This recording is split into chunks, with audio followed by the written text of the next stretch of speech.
Hi friends, நம்ம இந்த வீடியோவில் என்ன பார்க்க போகிறோம்னா கியர் பம்போட ஒர்க்கிங் பார்க்க போகிறோம். வாங்க வீடியோக்குள்ளே போகலாம்.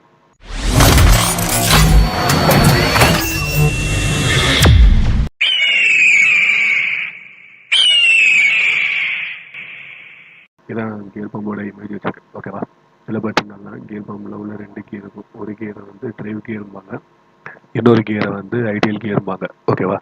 இந்த டிரைவ் கியர் எது கூட கனெக்ட் பண்ணி வச்சுருப்பாங்கன்னா, அதை வந்து ஒரு ஷாஃப்ட் மூலமாக கனெக்ட் பண்ணி ஒரு மோட்டர் கூட கனெக்ட் பண்ணி வச்சுருப்பாங்க. ஓகேவா? இது சீலு. இந்த சீல் எதுக்காகனா, இந்த உள் சைடில் ஆயில் ஃப்ளோ ஆகும்போது அந்த ஷாஃப்ட் வழியோட ஆயில் வெளியே வராமல் இருக்காக அந்த இடத்துல சீல் கொடுத்துருப்பாங்க. ஓகேவா?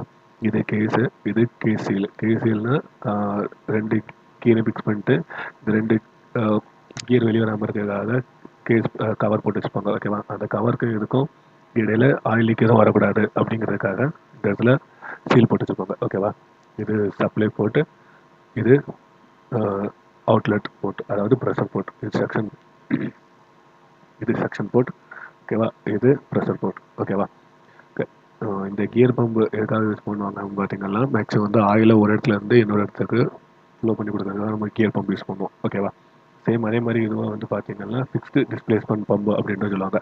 இது எதுக்காக ஃபிக்ஸ்டு டிஸ்பிளேஸ்மெண்ட் பம்பு அப்படின்னு சொல்கிறாங்க பார்த்தீங்கன்னா, இது வந்து பம்பு ஆன் ஆகுறது வந்து ஆஃப் ஆகுற வரைக்கும், அதாவது பம்பு ஆன் ஆகுறது வந்து கான்ஸ்டண்ட்டாக ஒரே ப்ரெஷரை மட்டும் தான் கொடுத்துட்ருக்கோம். ஓகேவா? ப்ரெஷரில் அப் டவுன் வேரியேஷன் இருக்காது, கான்ஸ்டண்ட்டாக ஒரே ப்ரெஷரை மட்டும் கொடுக்கும். அதனால் இந்த பம்பை வந்து ஃபிக்ஸ்டு டிஸ்பிளேஸ்மெண்ட் பம்பு அப்படின்ட்டு சொல்லுவாங்க. ஓகேவா? இந்த கியர் பம்பு எப்படி ஒர்க் ஆகுது அப்படிங்கிறதுக்காக ஒரு வீடியோ வச்சுருக்கேன், அவங்க பார்த்துடலாம். ஓகேவா? ஃபர்ஸ்ட் சொன்ன மாதிரி இந்த கியர் பம்பில் டிரைவ் கியரையும் மோட்டரையும் வந்து கனெக்ட் பண்ணியிருக்காங்க. ஓகேவா? கப்ளிங் மூலமாக இந்த கனெக்ட் பண்ணி வச்சுருக்காங்க. ஓகேவா?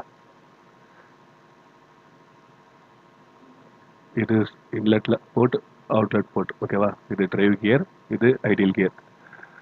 இந்த டிரைவ் கியர் ரொட்டேட் ஆகுறது மூலமாக இந்த ஐடியல் கியரும் ரொட்டேட் ஆகும். ஓகேவா? இப்படி ரொட்டேட் ஆகும்போது உள்ள என்ன ஆகும்னா, இந்த இடத்துல வேக்கம் கிரியேட் ஆகும். ஓகேவா? வேக்கம் கிரியேட் ஆகும்போது ஆயிலை வந்து இன்லெட் போர்ட்டில் வந்து அவுட்லெட் போர்ட்டுக்கு பிடிச்சி ஷக் பண்ணி வெளியே தள்ளும். ஓகேவா? இந்த ஆயில் என்ன ஆகும்னா கியரில் அவுட்லெட், இந்த அவுட் சைடு ஏரியா வழியோட வெளியே வந்து நேராக அவுட்லெட் ஆகும். ஓகேவா? இந்த ஆரம் மார்க் தெரியுது பார்த்தீங்களா? இந்த 2 கியர்லையும் அவுட்புட் சுற்றி அவுட் வழியோட போய் 2 கியரை வெளிப்பக்கமாட்டு ஆயிலில் போய் இங்கே வந்து அவுட்லெட் போர்ட் வழியோட ஆயில் வெளியில் வரும். ஓகேவா?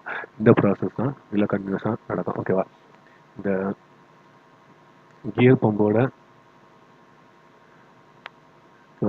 பம்போட அட்வான்டேஜ் அப்படின்னு பார்த்தீங்கன்னா, இது வந்து அதிக விஸ்காசிட்டி உள்ள ஆயிலை வந்து நம்மளால இந்த கியர் பம்பை வச்சு ட்ரான்ஸ்ஃபர் பண்ணிக்க முடியும். ஓகேவா?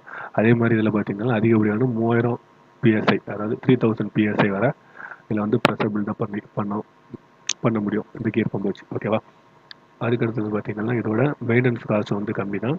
சேம் அதே மாதிரி இதோட ப்ரைஸும் கம்மி தான். ஓகேவா? இதில் டிஸ்அட்வான்டேஜ் அப்படின்னு பார்த்தீங்கன்னா, லோ விஸ்காசிட்டி உள்ள ஆயிலை வந்து இந்த கியர் பம்பை வச்சு நம்மளால் செட் பண்ணி டெலிவரி பண்ணிக்க முடியாது. ஓகேவா? அதே மாதிரி இந்த கியர் பம்பில் பார்த்தீங்கன்னா நாய்ஸ் வந்து அதிகமாக இருக்கும். ரன் பண்ணும்போது அதிகப்படியான சவுண்டை கொடுக்கும். ஓகேவா? இந்த வீடியோ பிடிச்சினா நம்ம சேனலை லைக் பண்ணுங்கள், ஷேர் பண்ணுங்கள், கமெண்ட் பண்ணுங்கள். நம்ம சேனலை சப்ஸ்கிரைப் பண்ணுங்கள். தேங்க்யூ.